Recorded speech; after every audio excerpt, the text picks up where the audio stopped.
오늘 함께 보실 하나님의 말씀은 누가복음 17장, 우리 이어서 20절과 21절 두 소절만 보겠습니다. 누가복음 17장 20절과 21절 두 소절만 봅니다. 우리 합독해서 함께 읽겠습니다. 바리새인들이 하나님의 나라가 어느 때에 임하나이까 묻거늘 예수께서 대답하여 이르시되 하나님의 나라는 볼 수 있게 임하는 것이 아니요 또 여기 있다 저기 있다고도 못하리니 하나님의 나라는 너희 안에 있느니라. 아멘. 짧은 두 소절의 말씀을 가지고 우리의 중요성이라는 말씀으로 함께 은혜를 나누려고 합니다. 우리의 중요성은 하늘나라에 주님이 담아주신 메시지입니다. 우리 안에 있는 하나님의 나라라고 말씀하셨습니다. 따라서 우리 안에 있는 하나님의 나라를 우리가 깊이 바르게 인식해야 하겠습니다. 우리 주님은 성경 속에서 아주 역설적인 진리를 담아주실 때가 많습니다. 역설적이란 말은 하나님의 그런 것이 없는 것이 아니라 있음에도 불구하고 그렇게 주님이 다르게 설명을 하시는 부분 말입니다. 이런 부분들이 성경에는 여러 곳에서 아버지의 마음을 보여주실 때에 그렇게 합니다. 비근한 한 예를 제가 굳이 들라 그러면 너희가 11조를 들여서 나를 시험해봐라. 내가 너로 하여금 복을 주지 않아. 너희 창고를 채우지 않나. 나를 시험해보라. 성경에 보면 시험해보라는 메시지가 66권 중에 단 한 번 나오는데 이 말씀도 아주 역설적입니다. 왜 그렇습니까? 11조 드리고 하나님을 시험해 보면 되겠구나 이렇게 읽으라는 말씀이 아닙니다. 이스라엘은 마음에서 하나님을 떠났습니다. 그래서 제물도 하나님이 기뻐하시는 대로 드리지를 않습니다. 눈먼 것, 저는 것, 병든 것을 드립니다. 하나님이 이렇게 안타까워히 말합니다. 너희 총독들, 너희 윗사람들한테도 그걸 갖다 줘봐라. 기뻐하겠느냐? 사람도 기뻐하지 않는 걸 나한테 드리면서도 너희가 예배한다고 하느냐? 이렇게 말씀하신 주님이 그들의 마음속에 있는 욕심, 헌물과 하나님의 예물에 대해서도 어떻게 대하는 걸 그들을 잘 아시기 때문에 예수님은, 하나님은 말라기를 통하여 이런 얘기를 하시는 겁니다. 네가 11조만이라도 바르게 드려봐라. 이 말은 11조 하나 시험해보라는 말씀에 담겨 있는 게 아니라 우리의 마음이 어디가 있는가를 너무 잘 아시는 하나님께서 11조 이렇게 이거 하나만이라도 그것만 하면 된다는 얘기가 아니잖아요. 안타까움의 주의 마음입니다. 그런데 그거를 거꾸로 읽어가지고 11조 잘하면 복 받는다 이렇게 읽으면 큰일이지요. 하나님의 마음이 한 가지라도 믿음에 바로 서라고 이렇게 애타게 가르치시는구나. 그렇게 읽어내야 하나님의 마음을 읽는 겁니다. 역설적으로 주시는 말씀입니다. 우리들의 자녀 중에 자녀가 부모 마음을 너무 섭하게 합니다. 공부하라니 공부 안 합니다. 나쁜 짓 하지 말라니까 못된 짓은 다니면서 다 합니다. 술 먹지 말라 그러는데도 담배까지 피웁니다. 그러면 마음속에 너무 속이 상하지요. 이런 마음이 들 겁니다. 내가 저런 잔식을 놓고 미역국을 먹고 내 아들이라고 그러기도 창피스럽고 정말 부모가 뭘 가르쳐서 저러나 이런 생각이 들 때 부모가 아들을 앉혀놓고 다 이럽니다. 얘야 너 말이요 밥 차려놓거든 밥이라도 제때 먹어라. 제발 그거라도 한 가지라도 좀 잘해보거라. 그랬더니 이 아들이 이렇게 이해를 하는 겁니다. 아, 엄마가 밥 해주면 제때 제 시간에 잘만 먹으면 효자구나. 이렇게 얘기를 하면서 다니면서 나는 효자라고. 왜? 엄마가 말한 대로 밥 제 시간에 먹어라. 제 시간에 앉아서 먹고 엄마 하라는 대로 내가 했다. 그리고 떠벌리면 부모 마음이 어떻겠습니까? 아마 오장 다 녹아내리는 것 같지 않을까요? 저놈이 저거 하나 해놓고 그런 뜻이 아닌데 잘하라 그러는 건데 모든 면에서 깨끗하러 하는데 그 하나 해놓고는 저런다 이러면 기쁘시겠습니까? 똑같은 원리가 그 원리 속에 있음에도 불구하고 갑자기 죄를 지적하시던 주님이 11조 드려라, 그리고 날 시험해라, 갑자기 이렇게 말씀하신 말씀을 문맥 속에서 읽지 아니하고 단편적으로 읽어놓고는 이거다 이렇게 주장을 하면 하나님의 마음을 정말 잘못 읽는 거죠. 오늘 본문 메시지도 그런 내용이 담겨 있는 겁니다. 바리새인들이 질문을 한 겁니다. 얼마나 귀합니까? 아마 바리새인들이 예수님께 나와서 질문한 것 중에서 하나님 나라가 어느 때 임합니까? 하나님 나라가 임하는 때, 시간을 질문을 한 겁니다. 그것도 하나님 나라의 시간을 말입니다. 우리 주님에게 질문한 것 중에서 정말 모처럼 좋은 질문을 했다고 생각됩니다. 그런데 우리 주님이 이렇게 답변을 한 겁니다. 하나님 나라는 여기 있다 저기 있다 할 수 없다, 너희 안에 있다, 이렇게 말씀을 주신 겁니다. 하나님은 때가, 장소가 없을까요? 우리가 천국이 장소적 의미가 없다고 아무도 신학교에서 가르치지 않습니다. 천국은 장소적 의미가 분명히 있습니다. 그러기에 내가 오늘 너와 함께 낙원에 있으리라, 그렇게 주님이 죽으시면서도 장소적 의미로 말씀을 분명히 주신 것입니다. 그런데 왜 주님은 오늘 장소 얘기를 묻고 있고 때를 묻고 있는데 장소 얘기를 안 하십니다. 하나님 나라는 이런데 이렇다 이렇게만 말씀을 하십니까? 그러니 역설적입니다. 그들의 바리새인의 마음 때문이고 바리새인이 갖고 있는 생각 때문에 주님이 그걸 깨트려서서 하늘나라의 강조점을 가르쳐 주시기 위해서 그렇게 하시는 것입니다. 왜 그렇습니까? 이들이 가지고 있는 하늘나라에 대한 선지식, 자기가 믿고 있고 자기가 생각하고 있는 하늘나라에 대한 생각이 있습니다. 그게 어떤 생각을 갖고 있었냐? 당시 이스라엘은 로마의 지배를 받고 우리가 일제의 신탁 통치를 당하는 것처럼 로마가 지배해서 모든 걸 관리했습니다. 그러니 로마 지배하에 있던 그들은 로마에 벗어나는 것이 하나님 나라가 되는 거라고 생각했습니다. 이것이 그 당시의 생각이 모든 바리새인뿐 아니라 예수의 제자들도 그러했습니다. 그 증거가 어디 있습니까? 사도행전 1장 1절부터 4절이 그 내용입니다. 예수님께서 십자가에서 죽으시고 부활하시고 40일간 이 땅에 있었는데 그때까지도 하나님 나라를 그렇게 배우고도 바르게 이해하지 못하는 제자들에게 주님이 하늘나라를 가르치시기 위해서 주님이 그렇게 하셨다 그러잖아요. 그러니 하늘나라를 가르치신 겁니다. 그들이 어떻게 이해하고 있습니까? 주여 나라를 회복함이 이때니까, 그때도 그러잖아요. 그러니 뭐라 합니까?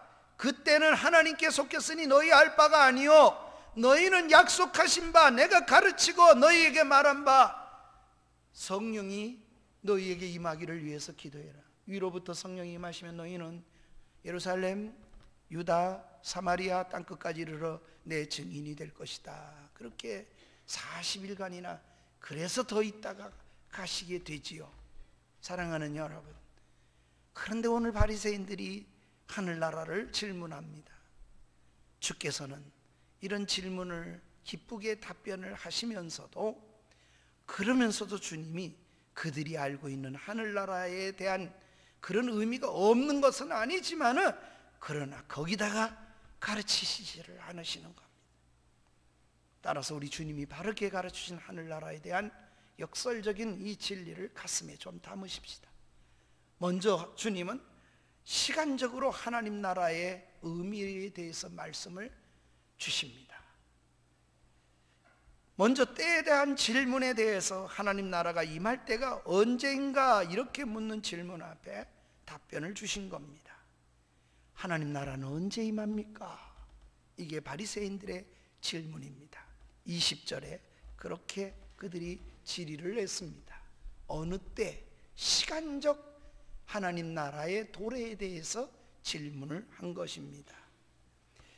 하나님 나라가 어떤 나라인지도 잘 모르면서 하나님 나라가 언제, 시간에 언제 오냐고 질문을 때에 대해서 묻습니다. 그러니 주님이 안타깝지요. 그 나라를 모르면서 때만 얘기를 하니 얼마나 안타깝겠습니까? 그래서 하나님 나라에 대해서 주님이 오늘 이 말씀 속에 가르치는 내용은 이런 겁니다. 하나님 나라는 하나님이 다스리는 상태가 곧 하나님 나라다. 여기 있다 저기 있다 할 수 없고 너희 속에 있다. 그러니 하나님이 다스리는 상태가 되었으면 하나님 나라가 온 것이다. 이런 얘기를 하신 겁니다. 예수님은 하늘나라를 위해서, 하나님 나라를 위해서 이 땅에 오셨습니다. 또 주님이 이 세상에 오셔서 말씀을 가르치면서도 제 일성이 하나님 나라에 대해서 도래했다고 가르치셨습니다. 이런 예수님에 대해서 앞서 오셔서 6개월이나 먼저 와서 예수님을 성령으로 깨닫고 성령의 이끌림을 받으면서 주님의, 소위 예수님의 앞서서 앞제비 노릇을 하던 세례 요한도 똑같은 메시지를 전하는 겁니다. 왜? 동일한 성령님이 하셨으니까요. 그래서 마태복음 3장 1절과 2절에 보면 세례 요한이 저 빈들 광야에서 살다가 하나님의 은혜로 깨닫게 되었어요. 하나님 나라를 알았어요. 그리고 나타나 가지고 첫 마디 합니다. 회개하라, 천국이 가까웠느니라. 손에 잡히도록 하나님 나라가 왔다고 그렇게 전파한 겁니다. 그가 한 말은 하나님 나라입니다. 그걸 준비하라는 거예요. 그러기 위해서 세례를 받아라, 도둑질하는 자는 버려라, 군인들 너 떼먹은 거 그렇게 살지 마라, 억압하고 살지 마라, 하나님 나라가 도래했다. 이렇게 가르친 거죠. 우리 예수님은 30살이 되셔서 이제 공적 생애를 시작하십니다. 그런 예수님이 첫 번째로 가르친 메시지 첫 마디가 무엇입니까? 마태복음 4장 17절이 그 내용인데, 이때로부터 예수께서 비로소 전파에 이르시되 우리 회개하라, 천국이 가까웠느니라. 세례 요한의 메시지와 동일한 메시지를, 천국에 관한 말씀을, 그것이 왔다, 도래했다, 그렇게 말씀을 하십니다. 이 말씀은 마태복음에 있어서 큰 획을 긋는 아주 중요한 메시지입니다. 왜 그렇습니까?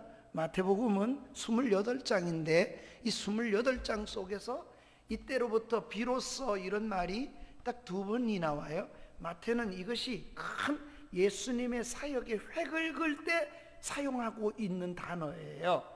바로 마태복음 4장 27절이 그때, 이때로부터 비로소 예수님께서 이렇게 말씀하셨다. 마태복음 16장에도 베드로가 주님 앞에 신앙 고백을 했을 때, 바요나 시몬아, 내가 준 줄, 내가 메시아인 줄, 내가 너가 주라고 이렇게 고백할 수 있는 건 네 지식이 아니야. 그것은 하나님의 은혜로 말미암아 이렇게 된 거다. 너를 그렇게 알게 해준 것은 하늘에 계신 너희 아버지다. 이렇게 하나님으로 말미암아 베드로가 고백할 수 있게 되었다고 칭찬을 주시고, 땅에서 매면 하늘에서 맬 거다, 땅에서 풀면 하늘에서 풀리는 천국 열쇠를 내가 네게 주노라, 이렇게 말씀하십니다. 그리고 마태는 예수님의 또 한 획을 긋는 말을 해요. 이때로부터 비로소 예수님이 예루살렘에 올라가서 서기관과 바리새인들에 의해서, 제사장들에 의해서 죽으시고 3일 만에 다시 살아나실 것을 말씀하시니라. 그러니까 비로소 그전에는 그런 말 안 했다. 병 고치고 뭐 안절병이 일으키고 물 위에 걸어가시고 기적을 행하셨지만, 예수님이 오신 진짜 진리, 첫 번째 4장 17절에서 말했던 그 말씀을, 그 진리를, 왜 오셨는가에 대한 진리를 비로소 말씀하십니다. 내가 죽기 위해서 왔다. 너희를 위해서 죽고 3일 만에 다시 살 거야. 부활할 거야. 이걸 위해서 내가 왔다. 이걸 비로소 가르쳤어요.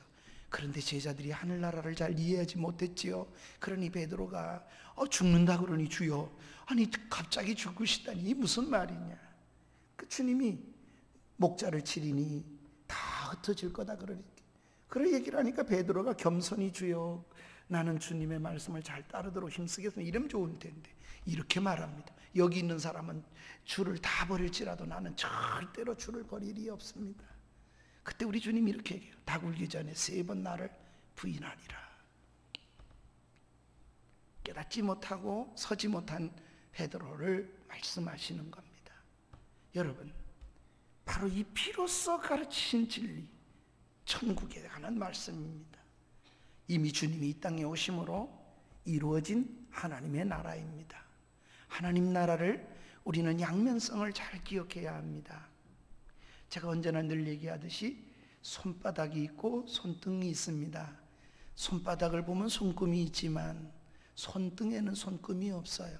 그 손금이 안 보이니까 손이 아니야, 손바닥만 얘기하는 사람은 맨날 손은 손금이 있어야 돼.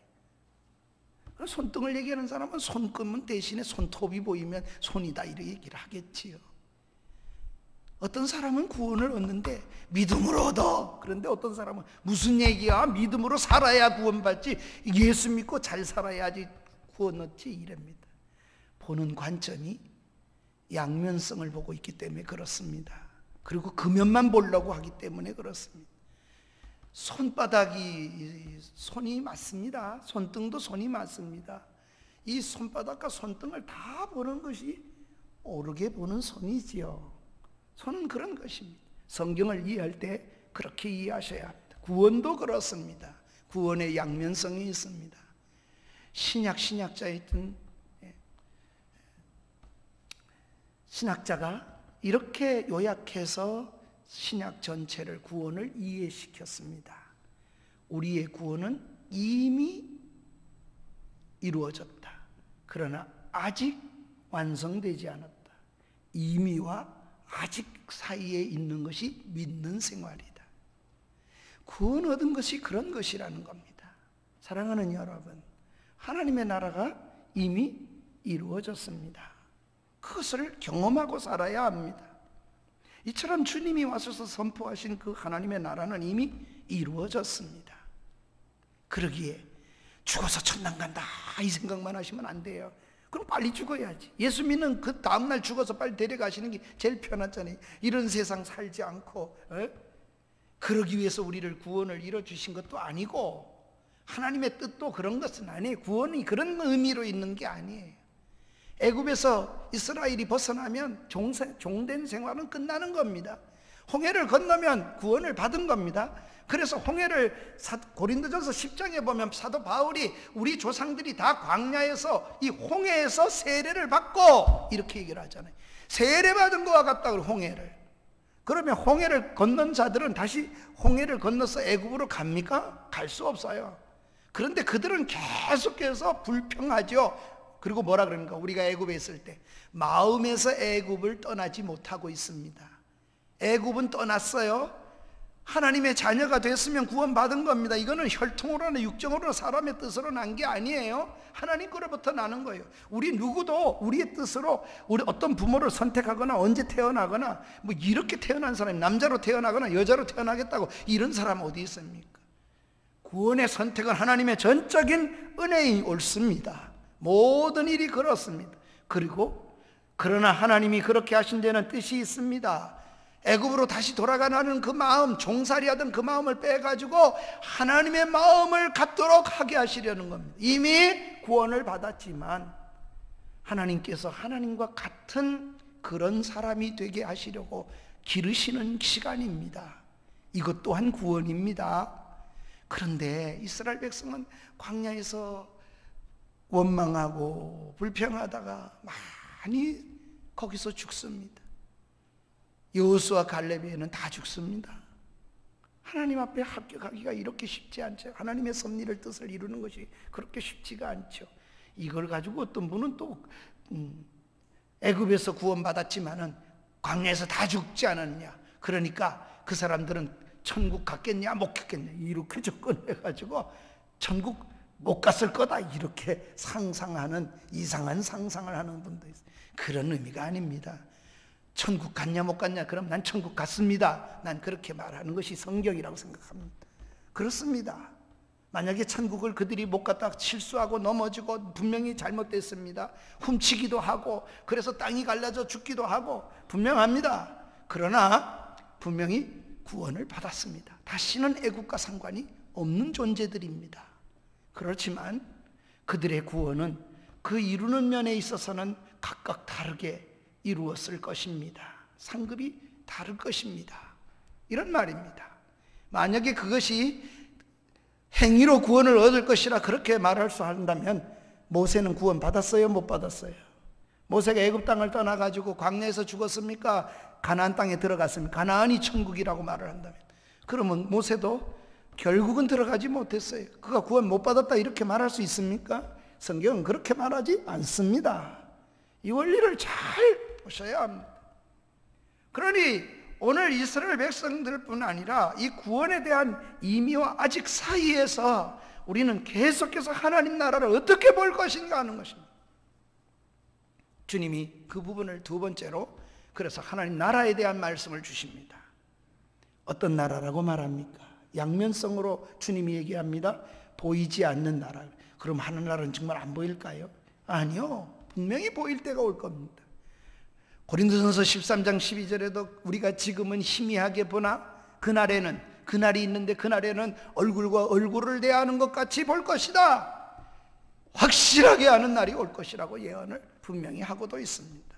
그런데 우리 주님은 이렇게 말씀합니다. 그 질문에 답을 주시는데 20절에 보면은 하나님의 나라는 볼 수 있게 임하는 것이 아니요, 이렇게 말씀하십니다. 그래서 역설적이라는 겁니다. 무슨 말씀을 하시려고 그러는 것일까요? 왜 예수님께서 장소적 하늘나라가 있음을 다 아시면서도 이렇게 말씀을 하시는 것일까요? 바리새인들이 가지고 있는 생각과는 하늘나라가 다르다는 것을 말씀해 주시기 위한 것입니다. 그것은 눈에 보이는 것이, 바리새인들은 눈에 보이는 것만이 하늘나라라고 생각해요. 아니요, 보이지 않는 하나님의 나라가 있다는 겁니다. 세상 나라와는 다르다는, 보이는 건 다 세상적이에요. 세상 거예요. 보이지 않는 하나님의 나라가 있습니다. 저와 여러분은 보이지 않는 하나님의 나라를 향하여 살아가야 하는 존재들입니다. 왜 그러셨을까요? 그들은 보이는 하나님의 나라만 추구하고 있기 때문입니다. 이 땅에 임하는 하나님의 나라를 물었습니다. 그들이 생각하는 이 땅에 임하는 하나님 나라가 무엇입니까? 이스라엘이 로마로부터 자유함을 얻고, 그리고 다윗의 왕국이 다시 있었던 것처럼 모든 나라를, 다윗만큼 영토 확장이 있었나 때가 없어요. 다윗만큼 그렇게 돈이 풍성하고 물질적으로 잘 살던 때가 없어요. 솔로몬이 얼마나 돌같이 금을 썼다 그러잖아요. 백향목을요 길거리 가로수처럼 여겼다는, 얼마나 부유했습니까? 각 나라가 조공을 바칠 만큼 왕성한 나라였어요. 그게 하나님 나라라고 생각하고 있는 겁니다. 오늘 우리 신자들 같으면 이런 겁니다. 예수 믿으니까 잘 살아야 되고, 예수 믿으니까 목사 같으면 목회를 해도 큰 교회 목회를 해야 되고, 누구보다도 많은 사람을 이끌고 가야 되고, 뭐 이렇게 생각하는 거죠. 예. 하나님 뜻대로 어떻게 하면 믿음대로 바로 하는 것이 하나님 나라를 이루는 것이라고 생각하지를 못하고 거기에 매여 사는 겁니다. 예. 그러니까 세상 나라는 어떤 나라입니까? 강성한 나라는 군사력이 크고 돈이 많고 그런 나라가 야 천국 같은 나라라 그러잖아요. 예. 외국 사람들이 우리는 뭐 헬조선 그러는데 우리가 지옥 같은 한국이라 그러는데, 다른 나라 사람은 우리나라 오면은요, 야 서울은 천국 같다 그래요. 천국 같다. 한 발자국 나가면 먹거리 있고 뭐 마실 거 있고 마음대로 볼 거 있고 뭐 이런 나라가 웃다는 거예요. 조그만 한국 나라를 보면서 천국 같은 나라라고 이렇게 말하는 외국인도 봤습니다. 예. 뭘 보고 그럽니까? 풍요로움과 부요함이지요. 여러분 우리나라가 얼마나 잘 삽니까? 5, 60년 전만 돌아가면요, 예? 먹을 게 없어서 얼마나 굶주렸습니까? 예? 제가 국민학교 다닐 때에는 학교에서 분유를 줬어요. 미국에서 가져온 거. 그래도 먹어야지요. 그걸 이렇게 물에 찌면은 탁탁 해가지고 얼마나 입에 넣고 돌등거리 같은 거예요. 예? 또 돌사탕도 돌사탕이라는 게 있어서 하루 종일 빨고 있어도 그게 안 녹아. 그래야 오래 먹잖아요. 차는 어떻습니까? 우리 선생님이 너희들 시대에는 이렇게 박정희 대통령이 5개년을 잘하고 이렇게 되면은 우리도 마이카 시대 각자 차를 한 사람 집마다 차가 있을지 모르겠다. 지금 아마 그 돌아가신 선생님이 지금을 봤으면 너무 놀라겠지만 그때는 애들이 다 웃기는 선생님 봤어요. 말도 안 되잖아요. 예? 우리 동네는 하루에, 그때 제가 어릴 때는 버스가 하루에 2번 오는데 눈 오면 안 오고 비 오면 안 와. 아예.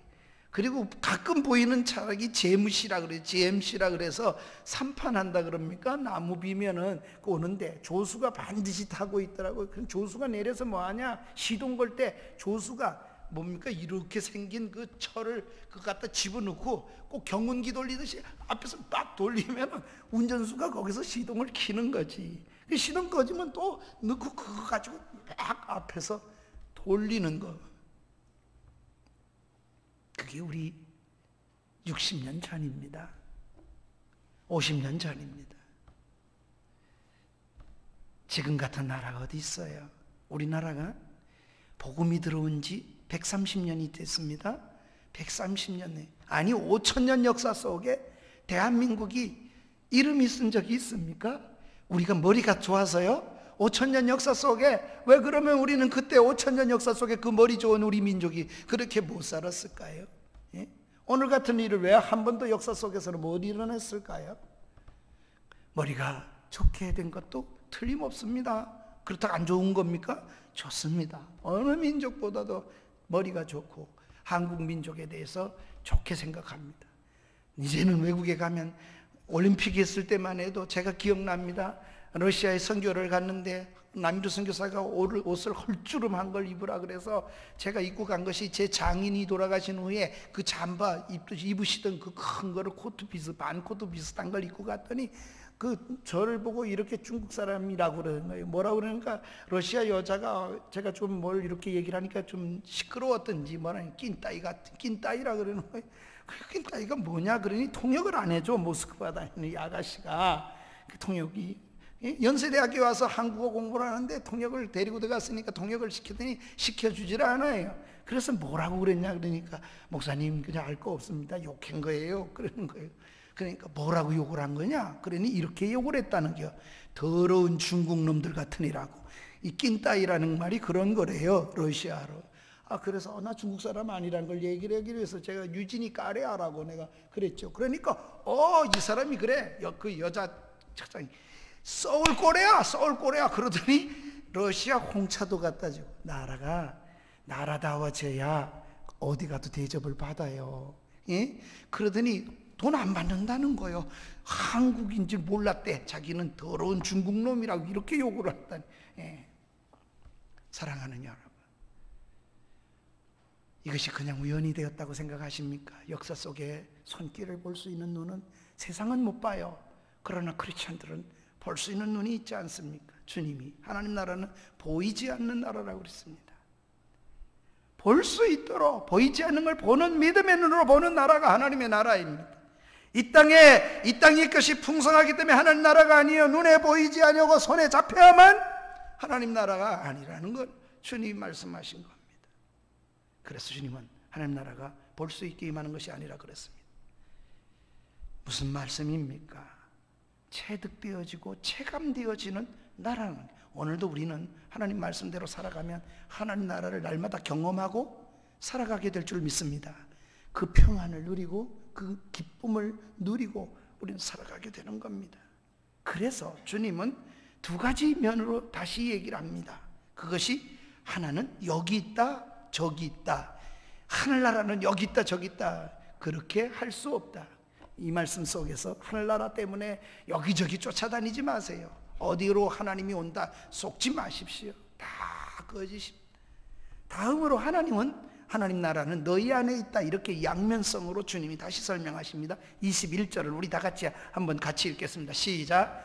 또 여기 있다 저기 있다 못하리니 하나님의 나라는 너희 안에 있느니라. 하나는 여기 있다 저기 있다, 장소적 의미를 다시 설명을 하시고, 또 하나는 하나님의 나라는 너희 안에 있다, 이렇게 설명을 하신 겁니다. 그러니까 장소적인 걸로 찾아가지 마라, 이런 말이에요. 하나님 나라는 특별한 현상이 아니라 여기서 지금 누려야 된다는 겁니다. 누리게 되는 것이 하나님 나라라는 거예요. 보이지 않고 공간적인 장소만 찾으려고 하지 말 것을 주님이 역설적으로 말씀하신 겁니다.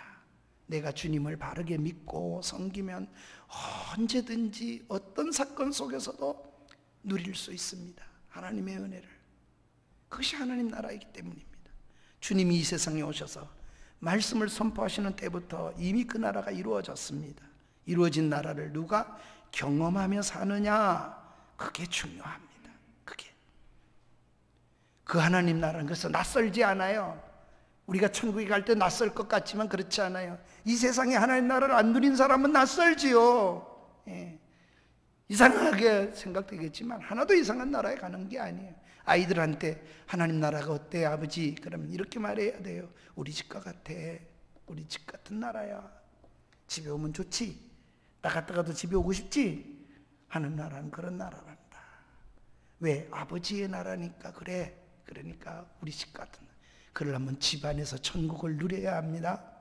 여러분 개인적으로도 천국을 누려야 되고 아내와 남편이 천국을 누려야 합니다. 그래야 그렇게 말할 수가 있겠죠. 우리 집 같아 그러면 다시는 들어가고 싶지 않다. 이런 큰일이잖아요. 네? 내 삶에서 그 나라를 체험하려면 주님을 믿고 바라보며 그분께 나를 맡기는 삶을 살아야 합니다. 그러면 비로소 내 안에 그 나라가 이루어지고 그 나라를 경험하게 되는 겁니다. 앞에서 문둥병자가 고침을 받고 예수님 앞에 와서 누가 언제 다시 오라 그랬어요? 그런 말도 하지 않았어요. 주님은. 그런데도 와서 머리를 죽이고 큰 소리로 구해주소서 그러더니 큰 소리로 와서 감사합니다. 하나님 나라를 누리고 있는 겁니다. 베드로가 고기 잡으라 그래서 잡았더니 고기가 많이 잡혔어요. 고기 잡는 게 목적이었잖아요. 그래서 말씀을 의지하고 내가 수고했지만 못 얻었지만 하겠습니다 이러고 나가서 고기 얻으려고 갔잖아요. 그런데 고기 내버려 두고 예수님 앞에 누가 언제 그랬어요? 쫓아와가지고 주여 나를 떠나소서 나는 죄인이로소. 그래서 더 큰 은혜를 입잖아요. 하나님 나라를 경험하는 겁니다. 그래서 하나님 나라를 바라보게 되면 하나님 나라가 그만큼 거기에 커져가는 거예요. 그게 하나님의 나라입니다. 목사는 크게 하나님 나라를 잘 아는 것 같지요? 아니요, 그렇지 못합니다. 체득적으로 배워가려면 그렇게 되는 게 아니에요. 저도 그랬어요. 어제는 우리 원종백 목사님 우리 교회 이 목사님 때 부목으로 계셨지만 27년 만에 위임식을 해. 예. 27년 만에 이제 은퇴를 다가오는 목사님이 이제 처음 그것도 우리 교회에 계시던 김 장로님이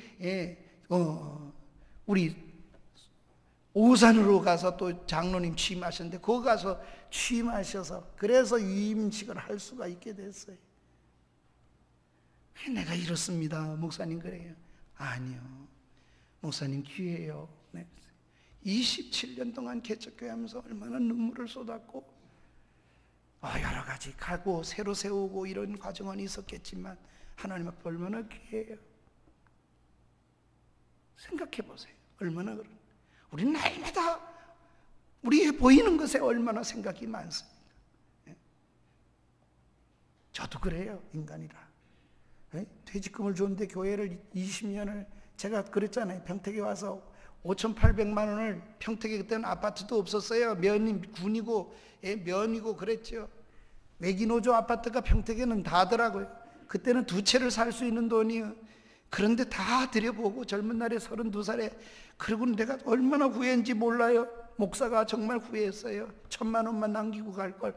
우리 아들이 그냥 유치원 보내달라는데 못 보내준다고 울면서 막 대들어서 그때 그냥 울면서 생각을 해봤어요.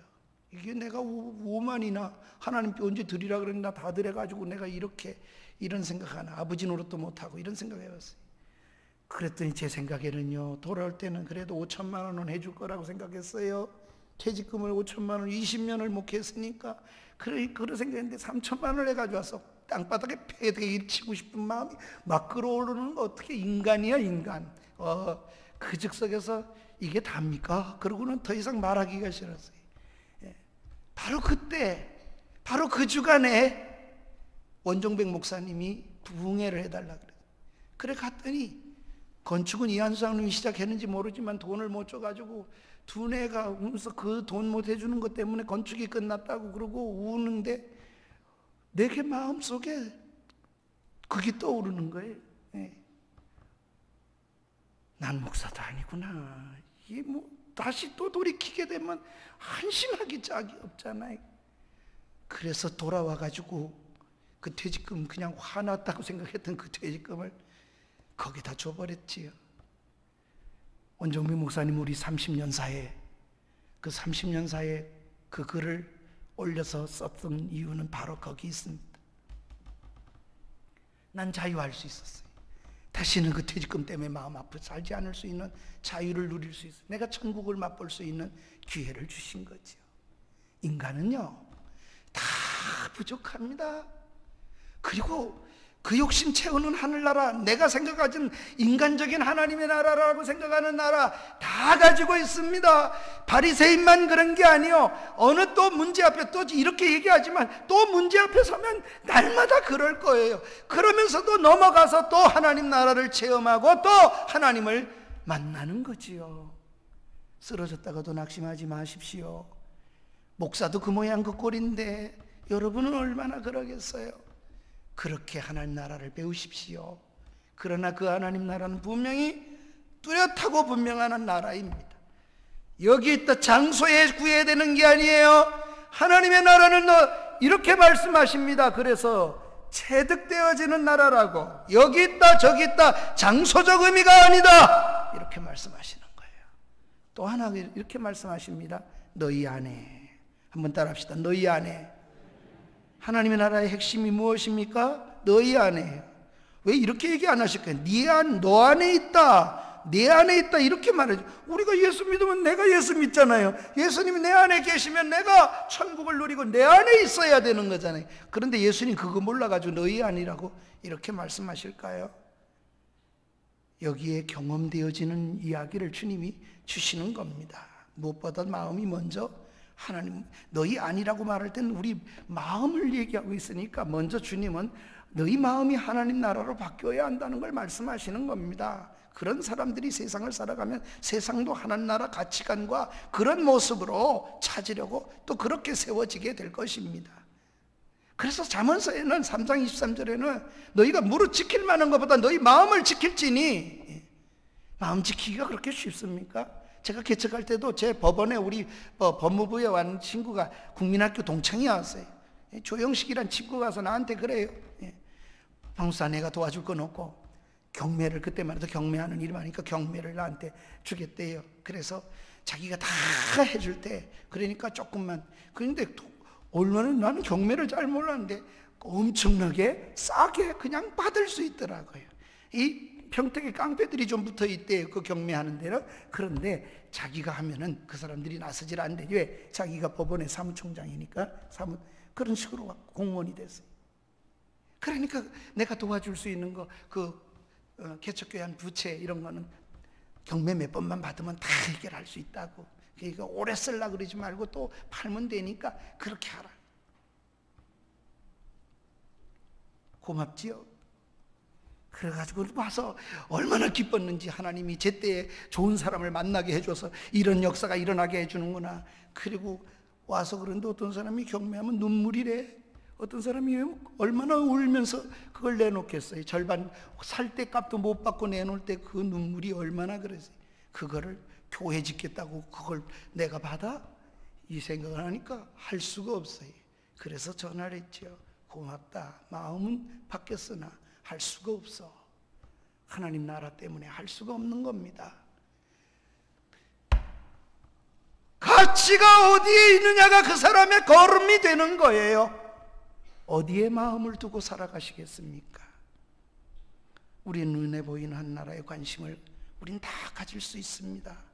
그러나 진정한 하나님 나라는 영적 눈으로 보는 것이고 믿음의 눈으로 보는 것입니다. 아울러 바른 믿음을 가지면 하나님 나라는 내 안에서 이루어집니다. 그 나라가 과연 누리고 있는지를 날마다 살펴야 합니다. 그래서 돈만 많으면 하나님 나라라고 생각하지 않게 됩니다. 좋은 집과 좋은 환경만 만들면 하나님 나라라고 말하는데 그렇지 않습니다. 내게 먼저 하나님 나라가 이루어지고 있는가를 생각해 보십시오. 바로 그 경험을 지금도 하나님 나라를 너는 누릴 수가 있다. 그래서 바울이, 그래서 다윗이 하나님을 경험하고 그가 이렇게 말하잖아요. 죽음의 골짜기를 지날지라도 주의 지팡이가 막대기가 나를 안위하시나이다. 이렇게 말하는 거예요.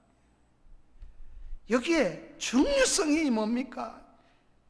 너희 안에, 난 이렇게 말했으면 좋을 것 같아요. 너희 안이라 그러지 않고 너 안에 있다 이랬으면 얼마나 좋았을까, 이런 생각을 해볼 때가 있었어요. 근데 왜 하나님, 예수님은 너희라고 이렇게 말씀했을까? 제가 이렇게 해석을 합니다. 무슨 말씀일까? 이런 생각을 해봤습니다. 내 안에 있는 하나님 나라가 분명히 있습니다. 믿는 동시에 우리 속에는, 내 안에는 분명히 하나님 나라가 있습니다. 그런데 그것이 이기적인 하나님의 나라라면 결코 제대로 된 하나님 나라를 만난 것이 아니라는 겁니다. 이기성을 넘어서야 됩니다. 바로 내 이기적인 욕망으로 누군가를 이기거나 누군가를 밀어내거나 그렇게 해서 이긴 걸로 생각하면 안 된다는 거예요. 하는 나라는 그런 나라가 아니에요. 그래서 모두를 세워가는 일에 관심이 있어요. 이 공동체가, 남부전원 공동체가 얼마나 소중한 줄 아십니까? 그래서 개인적인 믿음을 드러내고, 공동체 그것 때문에 개인적인 믿음은 드러나는데 공동체에 해가 되고 악이 된다면 안 되는 겁니다. 목에 칼이 들어와도 안 된다고 말을 하는 겁니다. 공동체를 허는 일은 안 돼. 어떤 일을 써도 모두를 세워가는 일이 더 소중하기 때문에 그렇습니다. 사랑하는 여러분, 개인적으로 하나님 은혜를 충만히 받으십시오. 그리고 이기적인 그런 사람이, 하나님 나라가 거기에 머물러 있지 않습니다. 모두를 세우고, 나 때문에 아내가 세워지고, 나 때문에 다른 사람이 기쁨을 누릴 수 있고, 함께 기뻐하고, 함께 예수님께서 내가 스승으로 너희에게 발 씻는 본을 보였으니 하신 말씀처럼 그렇게 되어짐으로써 비로소 거기에 너희 안에 하나님 나라가 있느니라, 그렇게 말씀하는 겁니다. 그래서 나한테 잘해주는 것만을 최고로 여기지 마십시오. 어떻게 하고 있는가를 중요하게 여기십시오. 그렇게 걷는 것이 하나님의 복입니다. 지난 주간에 말씀했습니다. 우리는 선한 일을 하고는 빨리 잊어버리는 것이 복입니다. 그러나 하나님 나라가 다른 사람을 세워지는 건, 일에 대해서는 우리는 온 힘을 기울이십시다. 그렇게 참 쉽지 않죠. 그렇게 만들어지는 것은 안 되는 겁니다. 그래서 강해서 죽지요. 얼마나 죽어요? 다 죽어나간다니까요. 다 죽어. 네. 그래도 하나님 뜻을 계속해서 이루다가 가는 겁니다. 이루는 나라, 이루는 구원이 있습니다. 그만큼만 그래도 그렇게 선 것을 하나님이 그 이룬 만큼 가지고 가게 하실 겁니다. 하나님은 사람을 만드셨습니다. 사람 만들어 놓고 내 형상대로 만들었으니 그렇게 살아? 이렇게 한 게 아니에요. 하나님이 만드신 이유를 분명히 설명해요. 다스리고 너는 땅을 정복해라. 하나님처럼 살게 하려고 만드셨음을 분명히 목적을 말씀해 주시는 분입니다. 우리 하나님은 그러신 분이에요. 그만큼 하나님은 우리를 잘 아셔요. 사랑하는 여러분, 오늘 우리 한 주간에 하나님 나라를 경험되어지고 경험하게 살 수 있기를 바랍니다. 그러다가 넘어지고, 그러다가 내 욕심 채리고 그랬을 때 낙심하지 마세요. 절대로 포기하지 마세요. 하나님의 은혜로 다시 일어나십시오. 그러면 다시 하나님의 나라를 더 깊이, 더 주님을 더 사랑하는 걸 반드시 경험되어지도록 하나님 나라를 그렇게 배워가시게 될 겁니다. 이 은혜가 충만하시기를 주의 이름으로 축원합니다. 우리 말씀을 기억하며 일어나셔서 우리 다 220장을 일어나셔서 찬양을 드립니다. 사랑하는 주님 앞에 온 형제 자매 한자리에 크신 은혜 즐거운 찬송 부르세요. 우리 다 같이 220장을 함께 뜻을 생각하며 부르시겠습니다.